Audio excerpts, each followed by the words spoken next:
Today, we're diving into one of the most incredible moments in art history, the Italian High Renaissance. We're talking about the early 1500s, a time of such wild creativity that we're still feeling its shockwaves. This is the story of how a few artists didn't just change art, they completely redefined what it could even be.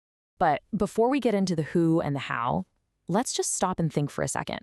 What is it that makes a painting or a sculpture still hit you right in the chest 500 years after it was made? You know? What's the secret sauce? And here's the real head-scratcher. How on earth did Leonardo, Michelangelo, and Raphael, these are the giants of art history, how did they all show up in the same place at basically the same time? Was that just a cosmic coincidence, or was there something bigger going on? Well, that's exactly what we're going to figure out. To get to the bottom of this, we really have to look at the world they were living in. Because this wasn't just a new age for art, it was a whole new age for the artist. You see, this explosion of talent didn't just happen out of nowhere. It was powered by the pride and the deep pockets of Italian cities like Florence and Rome. These places were in a fierce rivalry with each other, and they were desperate to hire the absolute best artists to create massive projects that would make their city look good forever. And all of this points to this massive shift in how people thought about artists. For centuries, they were seen as humble craftsmen, skilled laborers, just doing a job. But now, no way. They were being elevated to the status of geniuses, celebrated superstars who people believed had a unique insight into the secrets of the universe. And absolutely no one represented this new idea of the artist as an explorer more than our first master, Leonardo da Vinci. For Leonardo, art and science weren't just related, they were the exact same thing. This one quote, it basically tells you everything you need to know about how Leonardo saw the world. He truly believed that to paint something, you first had to understand it completely, inside and out. For him, painting wasn't just about making a pretty image, it was a way of discovering and showing the truth. And his curiosity, my gosh, it was bottomless. He was dissecting human bodies to understand muscles and bones. He was studying the physics of waves and the biology of plants. All of it, every bit of it, was research for his art. He was just as much a scientist as he was a painter, no question. And all of that obsessive scientific work led directly to his most famous artistic invention, a technique we call sfumato. It literally means smoky in Italian, and it's all about blurring the outlines and softening the colors in a painting. So why do this? Well, Leonardo figured something out. He realized that in the real world, things don't have hard, sharp outlines. Everything kind of blends and merges into everything else.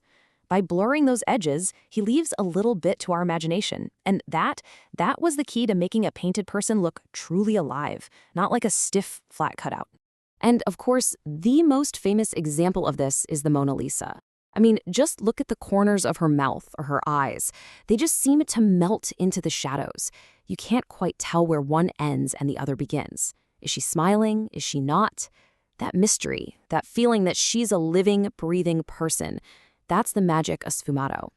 All right, let's pivot to our second genius, Michelangelo, who was, he was about as different from Leonardo as you can get.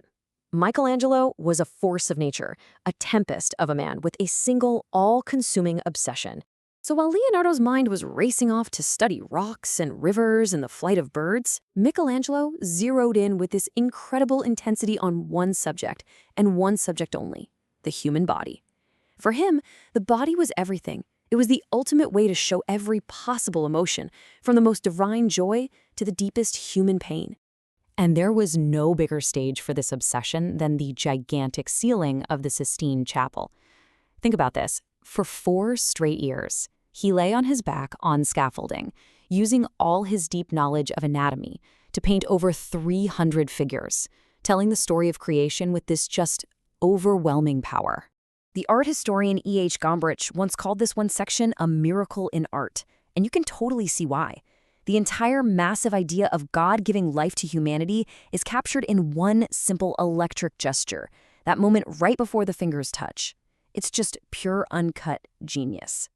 And that brings us to our third master, Raphael.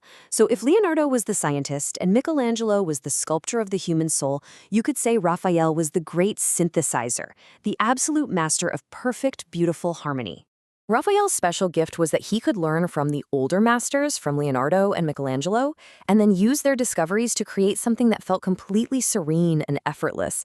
He cracked the code on how to arrange these really complex groups of people so that they look totally natural and graceful, a problem that had honestly stumped artists for generations. A huge part of how he did this was through a concept called idealization. See, Raphael wasn't really interested in just painting exactly what he saw. He believed that an artist's job was to actually perfect nature, to follow this certain idea of flawless beauty that he held in his mind. So what does that actually look like in practice? Well, it means that instead of painting one specific person, flaws and all, he'd take the most beautiful features from many different people and combine them to create a vision of ideal, perfect beauty. He wasn't just holding a mirror up to the world. He was trying to make it better. So what happens when you cram these three incredible, towering figures into one very short moment in history? Well, you get a whole new definition of what art is even capable of. When you look at the collective legacy of Leonardo, Michelangelo, and Raphael, it's just immense.